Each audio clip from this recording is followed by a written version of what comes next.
Welcome to the NewsHour. Tonight, Israel and Hamas appear to be far from any kind of ceasefire deal. That's despite Hamas's formal response to an Israeli-backed proposal. Today, the U.S. said that Hamas had requested changes to the three-stage proposal and questioned whether Hamas was negotiating in good faith.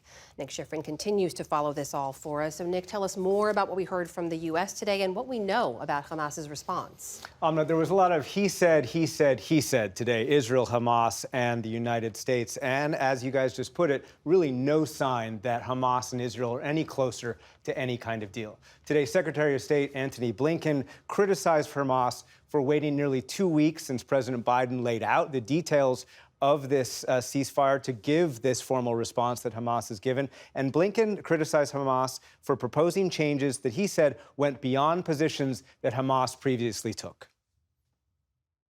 Some of those are workable changes. Some, as I said, are not. I don't want to characterize it further, but, you know, at some point in a negotiation, and this has gone back and forth for a long time, if one side continues to change its demands, including making demands and insisting on changes for things that it already accepted, you have to question whether they're proceeding in good faith or not.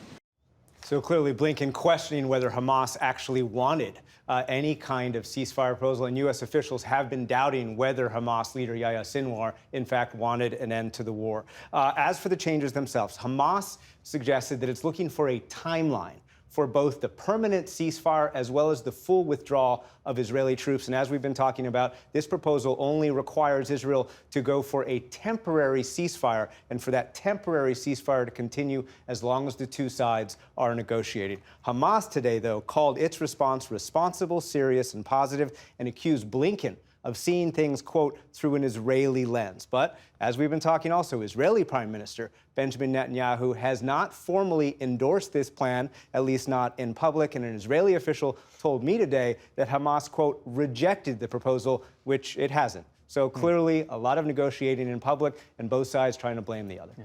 Meantime, Nick, Lebanese Hezbollah launched this massive barrage into Israel. How much concern is there about an escalation of this war into northern Israel? There's a huge amount of concern, Jeff, among U.S. officials who have been working on this since October the 7th, because even if both sides' leaders don't want war, the exchange of fire across the Lebanese border has been so large and so consistent, the chance of an unintended conflict has been very high.